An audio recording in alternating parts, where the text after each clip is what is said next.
Fêlure. Une douleur immense qu'elle porte en elle depuis 40 ans. Mieko Iyama a été violée à l'âge de 5 ans par un cousin éloigné. La fillette ne dit rien à personne, puis elle oublie. Amnésie post-traumatique, un syndrome qui frappe plus d'un tiers des victimes de crimes sexuels pendant l'enfance.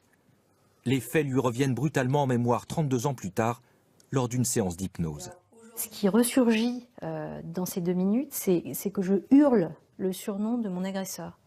C'est-à-dire que cette scène explose, avec la même précision. C'est-à-dire, j'ai mon petit vélo blanc qui est contre le mur, et je vois la scène du viol.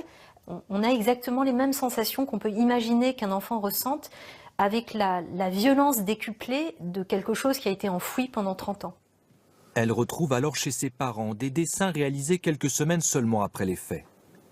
Sous le coup de crayon, toute la détresse d'un enfant.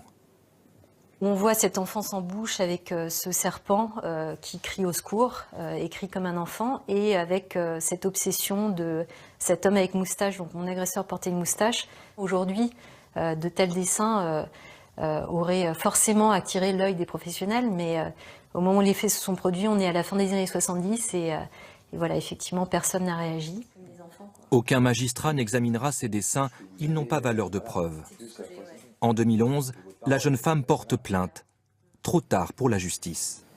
Les faits sont déjà prescrits, Mieko Iyama épuisera tous les recours jusqu'à la Cour de cassation.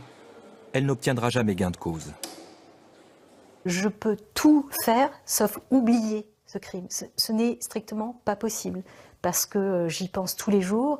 C'est même pas que j'y pense, c'est qu'il ressurgit tous les jours. Il provoque des douleurs physiques, il provoque des douleurs émotionnelles.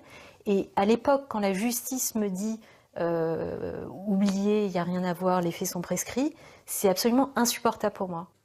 Dans un livre écrit il y a 2 ans sous pseudonyme, la jeune femme témoigne et plaide pour rendre les crimes sexuels sur mineurs imprescriptibles. Mieko Iyama est allée au bout de son combat. Son agresseur ne sera jamais condamné. Elle espère que son témoignage permettra d'améliorer la prise en charge des victimes de crimes sexuels